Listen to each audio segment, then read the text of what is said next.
buddy Tristan. This is 1996 Acura Integra. As you can see, it doesn't look like one. What year did you have it converted to? It's a full 2001 conversion, front and rear, even down to the wheel well liners. Everything's OEM except turn signals and front lid. Heck yeah. Has the body and paint original on it?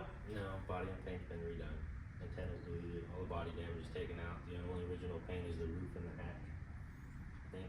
Yeah, I know that was kind of a loaded question because I did your body work, but easier to explain. What motor does it have in it? V18, V1, LS, non-VTEC, basically a base model. Heck yeah. Power-wise, what do you got going on here? For power mods, it's got an inline pro stainless steel cast manifold attached to a Borg-Warner 6758 EFR turbo, custom downpipe, all custom intercooler piping. The radiator had to be tucked to fit the turbo, Mishimoto intercooler, Link G4X standalone ECU, full radium fuel system, D-Torch injectors, D-Torch fuel pump, Turbo Smart wastegate, Turbo Smart oil pressure regulator. And I think that's about it for mods on power. Yeah. And as you guys will see later, this thing, especially being stock internals, no head studs, it boogies. What are some of the cars you've pulled on lately? G35s, 350s, a couple Mustangs, Kia Stingers. Just out there looking for trouble. GTIs. Just had to throw in the Volkswagens. So the chassis on this thing, obviously that's not very stock either. What are some of the keynotes? Just because I know you've done a lot of chassis tuning. K-Sport Control Pro coilovers, Skunk 2 upper control arms, Voodoo 13 rear camber kit, Voodoo 13 lower control arms in the rear, new motor mounts. As of today. And I mean, there's a lot more modifications that are coming this winter to resolve anything else that I don't like about my suspension. Heck yeah. Then one piece I noticed here too. Yeah, it's the OEM factory Integra Type R cross brace for the front shock towers. Kind of hard to come by. I was a little surprised when he came home with that one day. That's awesome. And how many miles does the chassis have on it? 227,000 miles. How many of those did you do? Like 50, almost 60,000 miles. You drive the crap out of this thing. That is an unopened motor too. That's the craziest part. Is the only internal mod, the oil pan baffle, and that's about it. Everything else is stock head, stock block, stock drain, open diff. That's great. I mean, an unopened motor, and he's pushing. I mean, butt dyno wise, I'd have to guess this thing's around 300. 275, 300 ish.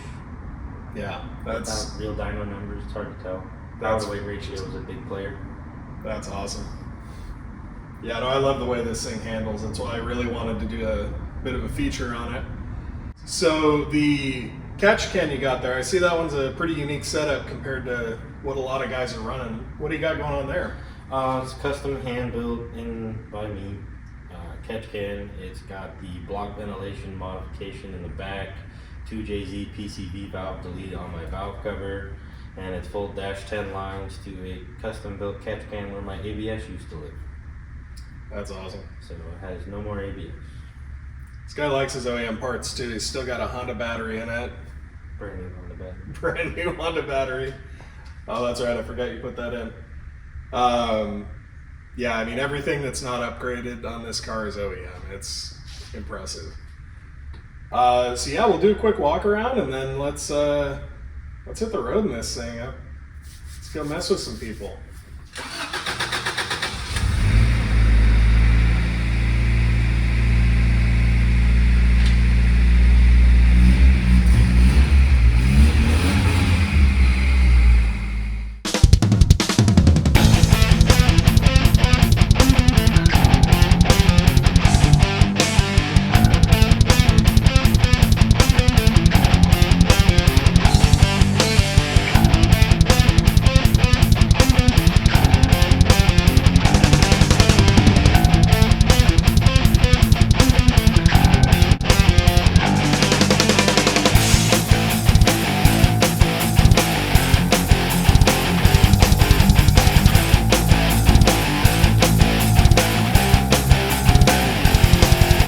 interior wise, what do you have going on with this thing?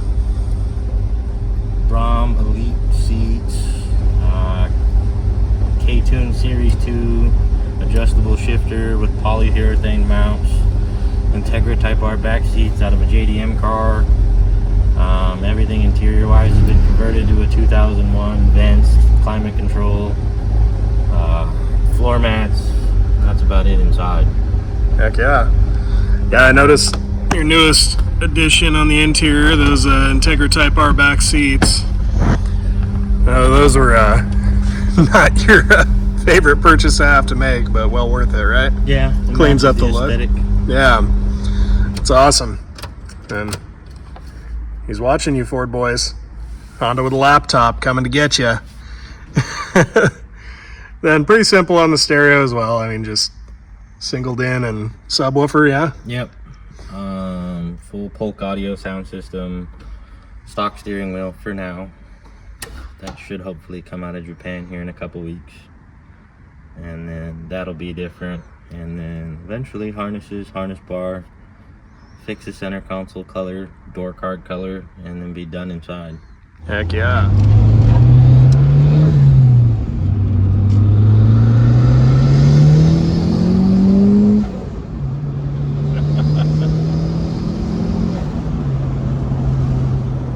Those new motor mounts seem great. Not too bad. All right. He's got his serious face on. I gotta go in the fun corner.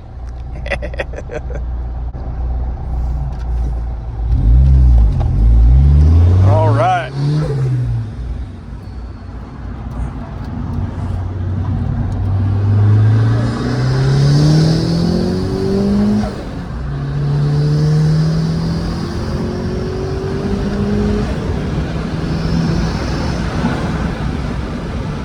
God dang.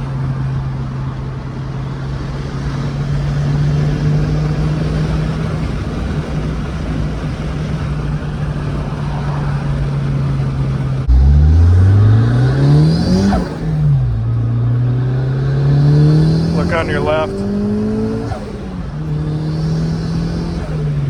There's a sheriff right there. What's quiet enough? I'll cut that part out.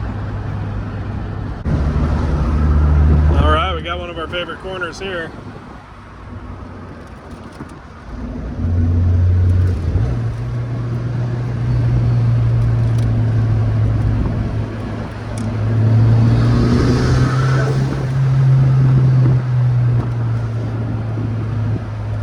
Oh God. God, those brakes work well.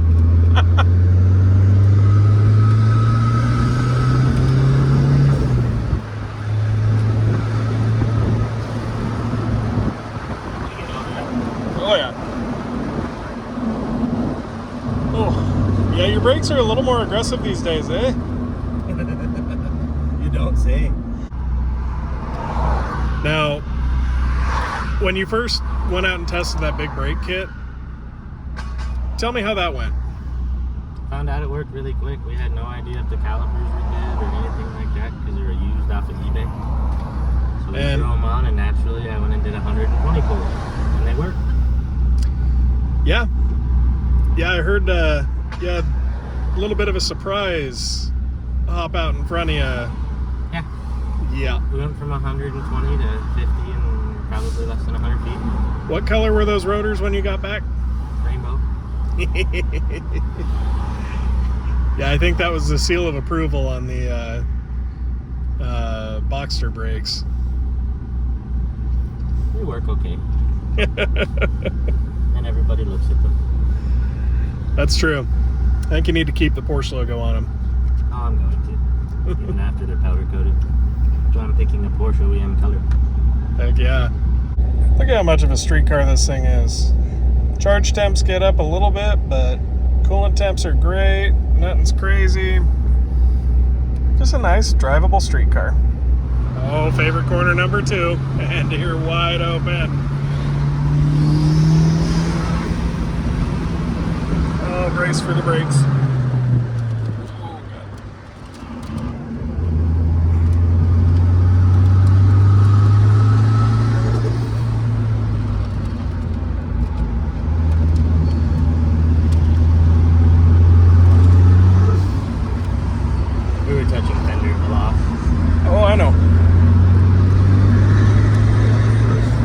compliant as it is, unfortunately, it might need a little more spring.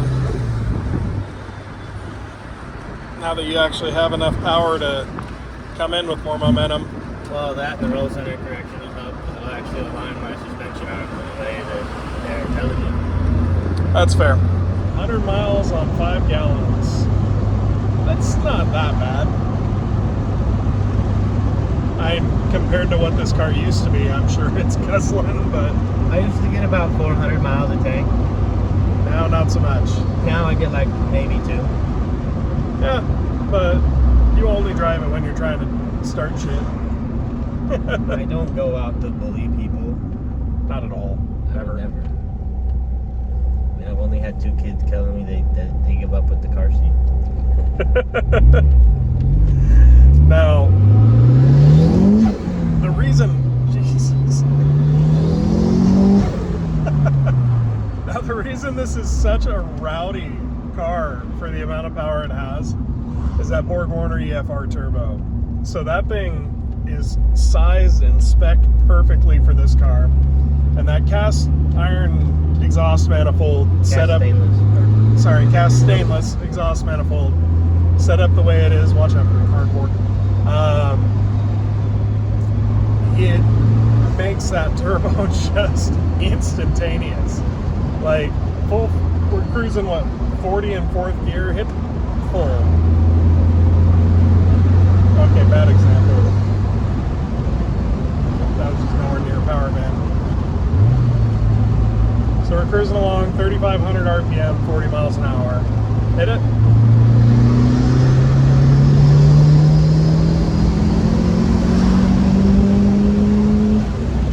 Doesn't even skip a beat. And that was only the 80. Yeah. 3rd gear. And that was without even really giving it all the sauce. That was probably 70% throttle.